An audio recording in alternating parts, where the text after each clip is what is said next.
Do you have an idea that you want to take to the next level, but you don't know how to? Well, I'm Benny Goldstein, and I'm a patent attorney. I've done this dozens of times. Let me help you. There are 5 stages. First of all, you have to have an idea. Then you have to do research to see if there's any prior art, if anybody has done this before. Then you have to go ahead and do R&D, research and development. Then you have to patent the idea, and then you have to get it out there. Now, let me help you through the stages because I've done this so many times. I'm extremely creative myself, and I've gone through all these stages. So let's start with the first stage. Do you have an idea, right? Some people don't even have an idea. What happens? You could say, hey, Benny, I want to have an idea. How can I get one to start, right? So you just have to be creative. You have to think out of the box. You have to see where there's a solution. I create everything. Doesn't matter how stupid it is. Just think about it, work on it, talk to your friends about it. I'll show you some examples that I have over the years that I've done. That could be the most silliest things. But you know what? If you start training your mind to do the silliest things over time, you'll learn how to take something real and know the difference between something silly, fake, or real. But I believe there's nothing silly. Everything is being creative. Everything is an experience. I'll show you some examples. So I hate belts. I hate belts, right? I hate tightening them. So I came up with this concept where you put multiple buttons on your jeans. So I ordered from Amazon a whole kit of buttons, right? So basically you don't need any belts. It's kind of a cute idea, but you know what? It's something. It's something to think out of the box. Here's another cool concept that I have.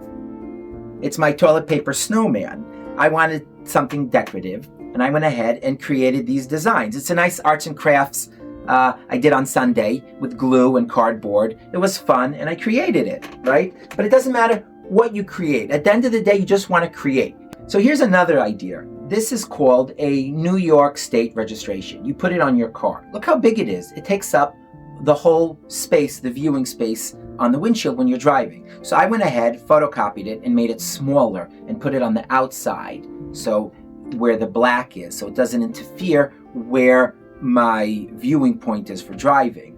So one day a cop actually stopped me, and I was so nervous, and he goes, oh wow, are these the new registrations that they have? And I'm like, yeah, they just came out with them. But again, the idea is just do things that you think are creative and the times need it, and then it'll catch on, or down the line they will change it. Here's another few ideas of mine. So I came up with something called the Solo Cam. This is a stick. Watch what it does, right? You open it like this, and you put the phone over here. Basically, it's a selfie stick with a microphone at the end. And I have a patent on this. And believe it or not, a company came to me a few years later and said, hey, what a great idea. Let's make a toy out of this. So they went ahead and created the selfie mic.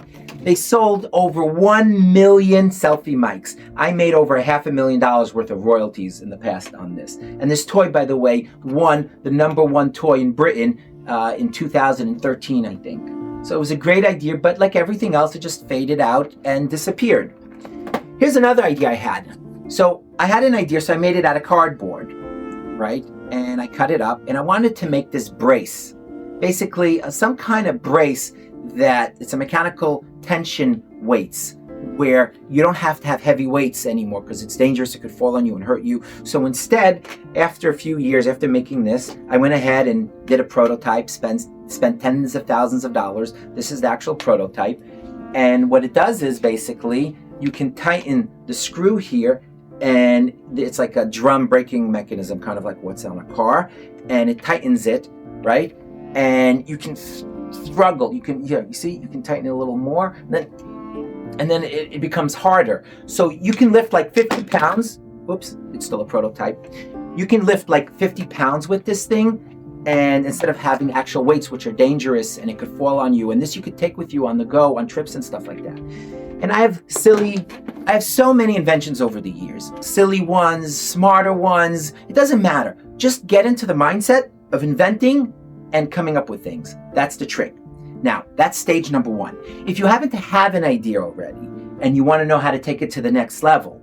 So stage number 2 is called research. See if there's any prior art out there today in this field. So it's very simple. All you have to search is in Google, or even better, open up any AI program that you have. I prefer Claude Code, which is absolutely amazing.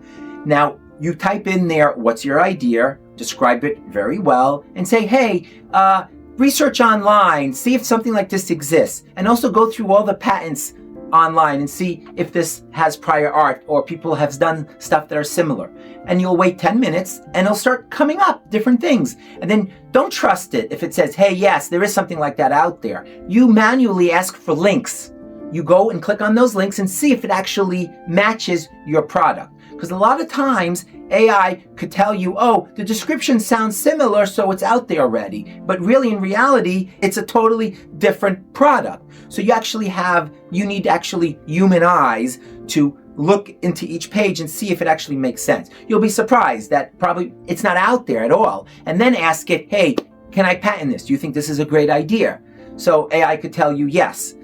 Now, let's assume you did the research, and let's assume something similar is out there. So then you have to think, but wait a minute, what can I do to my idea to make it a little more exciting, a little different, so it's more novice? That's the word that's used in the patent world. Novice. My idea is more unique than someone else's. Maybe if you added an extra button or an extra twist or combine something else, right? Then you can patent the idea. Don't give up so quickly just because you think or just because you saw something else is out there. No, keep thinking out of the box. How can I improve on my idea so it's better than what's out there, or I can patent it based on these extra little gimmicks that I'm going to include or gadgets that I'm going to include into the idea.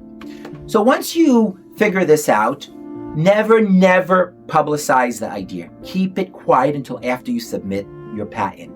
Once you submit a provisional or a patent, I'll explain to you in a minute what all this means, then you have what's called a priority date. Once you have the date that you submitted it, then go publicly and go talk about it. But I prefer even don't do that, but I'll explain in a minute. So these are the stages. I'll go over them again. Stage 1, come up with some ideas. If you happen not to have an idea, then I showed you, just train your mind to come up with ideas. It's very easy to be creative. Just always think of what's out there, what the world needs. You'll be surprised. There's still room for inventions. So if you have an idea, right? And then what did I say you have to do? Number 2 is research. Go online, see if there's any prior art, any patents talking about it. If it isn't, or there is, and you want to improve on it a little bit, then comes the R&D stage. That's the 3rd stage, research and development. This is my favorite stage. I love figuring stuff out, breaking things apart and looking into it. Now, you don't have to be an arts person, or you don't have to be a mechanical person to figure this out. You could actually imagine it, right? Or ask AI to make an image, a mock-up image of what you imagine what it's going to look like, and it will do it for you. But the next step will be to start patenting the idea. Now, in today's world, it is so cheap to submit a patent. You don't need a patent attorney at first. I promise you, they overcharge. I can tell you what to do all by yourself. It costs $65 to submit what's called a provisional patent. Now this, by the way, let me give you a quick umbrella.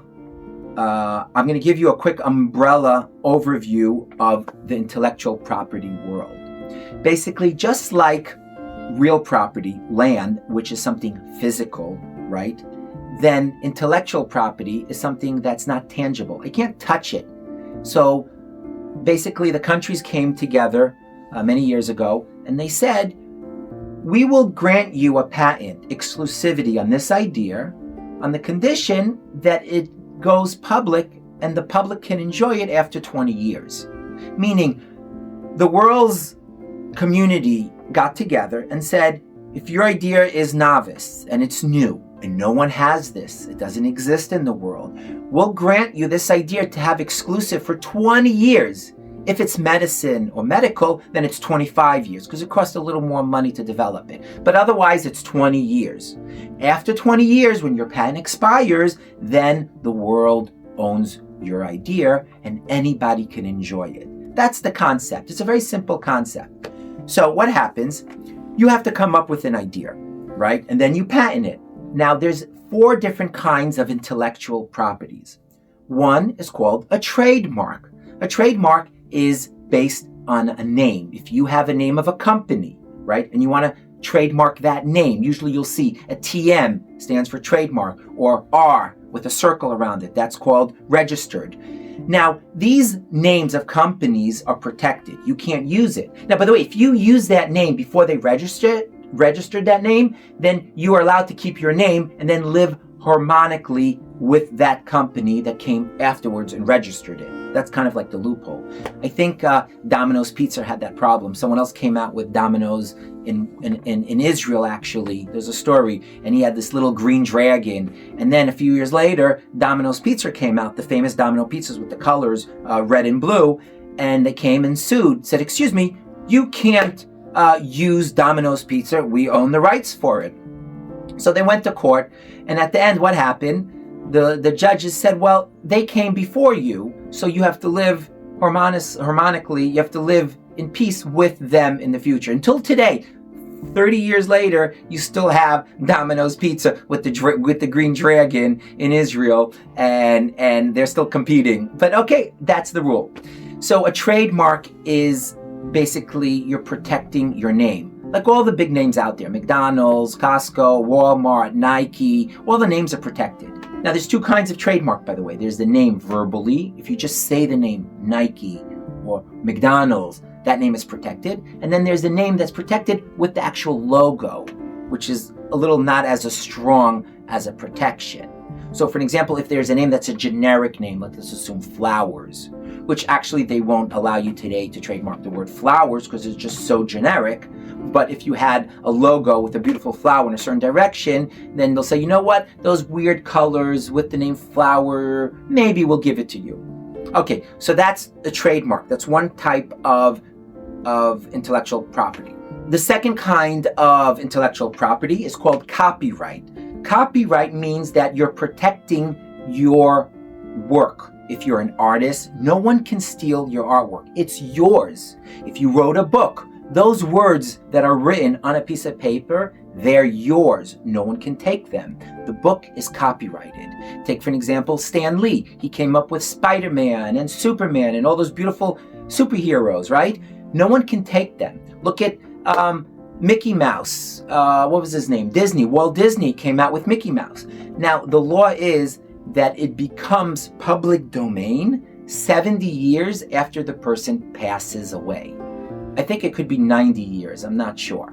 So what happens now, the original Mickey Mouse character, the Donald Duck character that Walt Disney did, I think it was 90 years ago, so many years ago, now literally these past few years became public domain because it expired.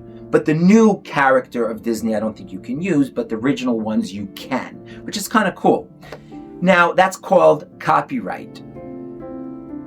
The third kind of intellectual property is a design patent. What's a design patent? You're patenting the shape of something. For an example, the Coca-Cola bottle has a certain design on it that no one can steal, or the chocolate bar called Toblerone.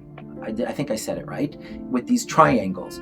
Now, what's interesting about a trademark is, here's an interesting story. I think iPhone came out with a trademark on their phone with the button in the middle. Then Galaxy came out a few years later with the same phone style.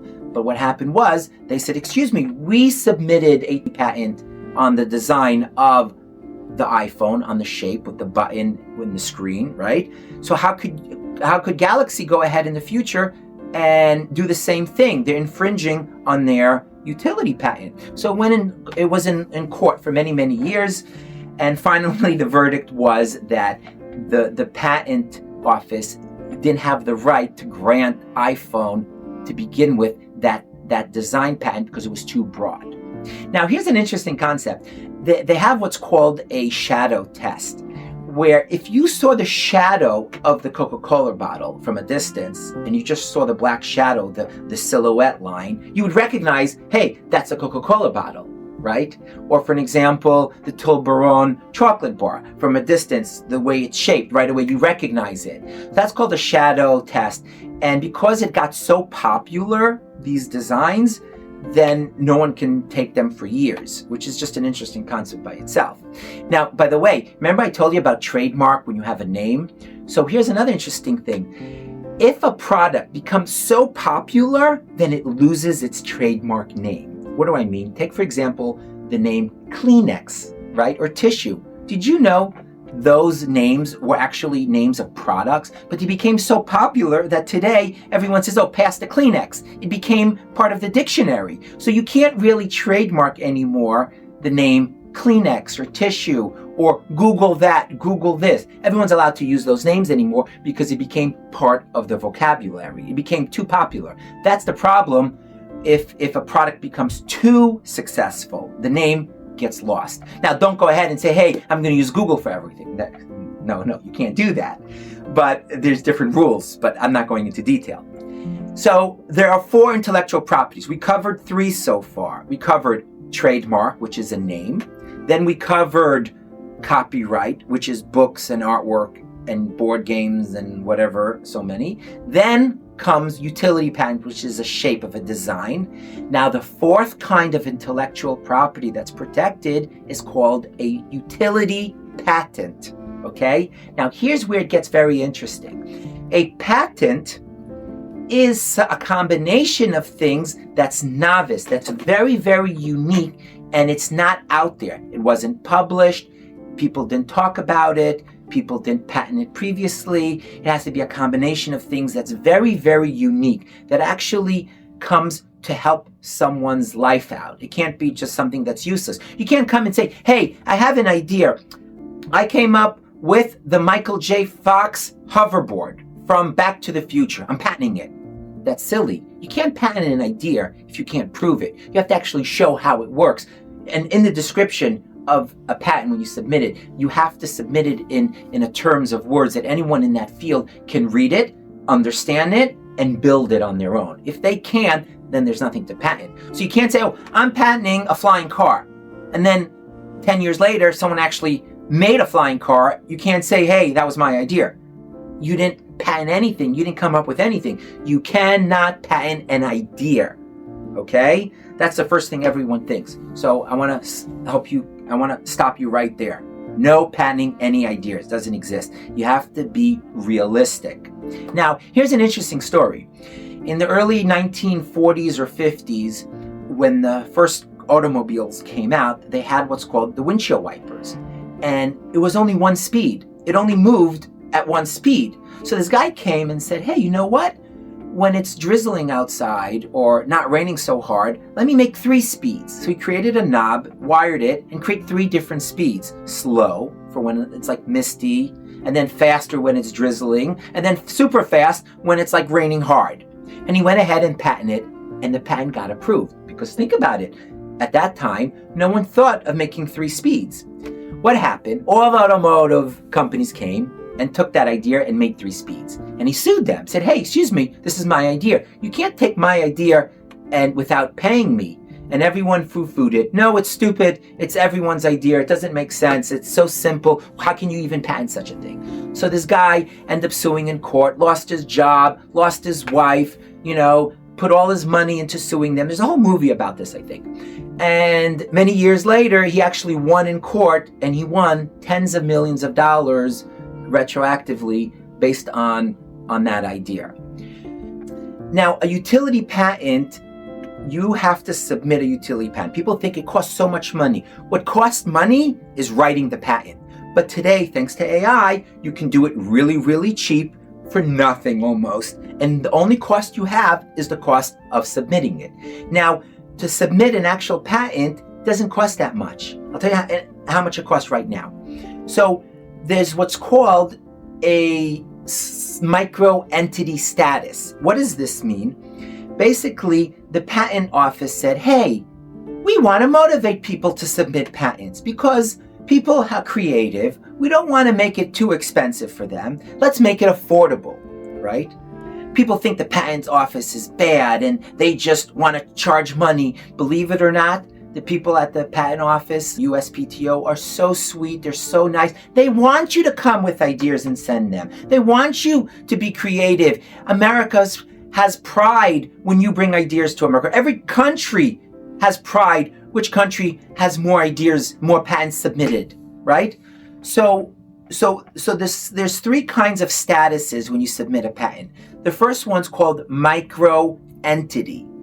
A micro-entity means that if you earn no more than $250,000 a year, you fall under the micro-entity status. So when you submit a patent, it only costs $400 in America.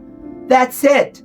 That's all it costs. Again, if you submit a patent in the United States under micro-entity status saying that, hey, I don't earn more than $250,000, all you have to pay is $400. Now, this is good only for the first 5 patents that you submit. Anything after 5 patents, you have to pay small entity status. A small entity status is $800 a month. It's still no big deal. So they're encouraging you to come up with ideas and submit them. Now, obviously, every time you have an idea, a light bulb that comes into your head, you're not going to go ahead and waste money writing it out and submitting it unless you did research before. Okay? So like I mentioned in the previous steps, do prior art research. Now, there's something called a provisional. Hey, Benny, I get asked all the time, what's a provisional patent? What's a utility patent? Well, it's actually very simple. Many years ago, the United States said, you know what? By the way, this is only in the United States. This is amazing. Why? The government of the United States came and said, we want to motivate normal people, average people, to submit patents. We're not going to obligate them to pay a fortune of money to patent attorneys to write everything complicated and high costs of submitting patents. Instead, any person, right, can write in his own words. Doesn't have to be in lawyer lingo words. In his own words, what he thinks the idea is, with very simple pictures. It doesn't have to be patent-worthy pictures. It could be in color. It could be pencil sketches. And then submit this to the patent office. This is called a provisional patent. Basically, it costs $65. Wait, did you hear that? $65 to submit a provisional patent. That's nothing, right? Now, and you can use any lingo you want, any words, doesn't matter how bad it is. And guess what? It stays secret. No one sees this.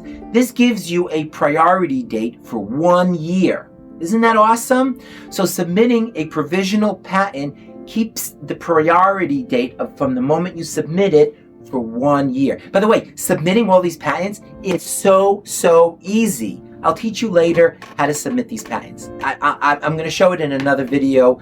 I'll do clickety-clackety and show you every step out of the way. It is literally so simple today. Anybody can do it. So a provisional patent costs only $65 if you earn less than $250,000 a year. It's called micro-entity status. You can write it in your own words. You don't have to be a genius. And then just go ahead, submit it, and it's good for 1 year. This allows you to approach investors, approach people, and share with them with this idea without worrying if someone's going to steal your idea, because that's protected. Then after the year is up, during that year, you have to submit a regular utility patent. By the way, I just want to mention that there's a confusion out there. People think when you submit a patent, meaning you're protected from the whole world. That's not the case. You have to submit a patent in each country so that in that country you're protected. Again, you have to submit a patent in each country for it to be protected in that country.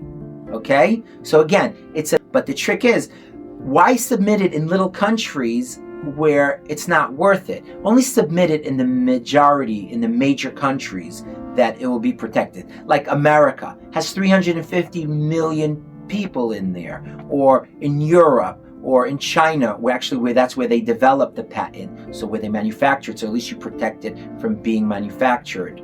But the idea is just submit the patent in the countries that are the most populated. This way you're protected the most. Why?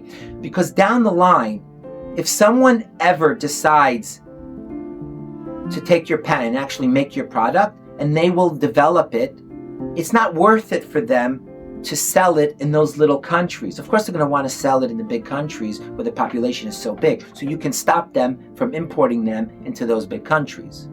So that's the idea behind it. Submit it in the big countries. I had this patent attorney that I was working with for many years. He had a good analogy about submitting patents and how to make money from it. He said his friend submitted a 50-page patent describing this huge engine that he invented. But at the end, 2 years later, this company approached him and said, hey, we don't need this big engine. All we need is this one screw that you describe in your patent in this huge engine. And they paid him tens of millions of dollars to use this one claim, this one section within this huge patent that he wrote. And then he made all his money from that. So I want to give a blessing to each one of you that if you have an idea, you should have that one screw, that one mechanism that the big companies need, and you're in good standings and you'll make so much money. Now, when submitting a patent, the trick today is using Claude Code, using AI. They will write it all for you. It is so easy. You don't even need a patent attorney. I'm telling you, forget them. You go ahead, describe your idea in the AI and say, hey, make me a professional patent from this idea that I'm just describing. They'll go ahead and spit 30 pages long with everything. Or even better, you could tell your AI to go out there and search all the different patent writing skills to be a successful patent. And your AI will go out, research all the ideas and mechanics and read books on Amazon or anywhere else and say, hey, it will come back with all the brilliant ideas of how to submit a great patent, and it will adapt all that stuff to what you need it to say, and then you can submit the patent based on that. It's actually really genius. A lot of people don't know that. To tell your AI to go out and learn how to do a specific thing. So that's one thing to know.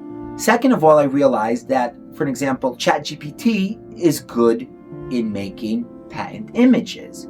You don't have to use one specific AI for everything. So for example, I use Claude Code to write the patent that I want today. Then I tell it to open up ChatGPT and give ChatGPT the description and have it create the images. At first, Claude would tell me, but I can do it just as good as ChatGPT does it. No, they're not even close yet. So you have to deny it and say, I'm sorry, you're still in your infinite stages of doing images. I trust ChatGPT for now. Let the AI get insulted, but you know what? Let them, the coders behind Claude, let them improve a little more on image generation, because every AI is good for a certain task. Now, another thing about Claude Code, which is good, it will remember everything. You don't have to worry that it will constantly change your script if it has to rewrite something or not. It used to be a year ago when I used to use the AIs, it would constantly change it after I would build something, which is just so frustrating. But today, a year later, the AIs became so much better, so it keeps what's called consistency throughout the documents. Then, after you write your patent and it applies your description, right? And then it goes and gets all the images from ChatGPT or any other AI that you want. It puts everything together for you, and then it has to get some other documents. And another video I'll create later on about how to submit your patent and what you need to do exactly. Or even better, just ask your AI, hey, guide me how to submit a patent. And it's smart enough to guide you through the sections. Or I'll make a video showing you how to do it. Again, thank you for listening to my amazing video. I hope I didn't go on a rant here. I hope you learned something at least. Please comment. What did you learn from the video? Let me know what videos would you like me to record again? What interests you in what I said? What do you want me to go in more in depth? Please let me know so I can make more videos like this. Again, I love inventing. I love patenting things. I'm here to help the community because I believe in this. Hell, I opened up Benny Labs Foundation. It's a 501c3 just so that I can help people be creative and come up with ideas and bring them into the world. So good luck, everyone, and I'm looking forward to making another video. Bye.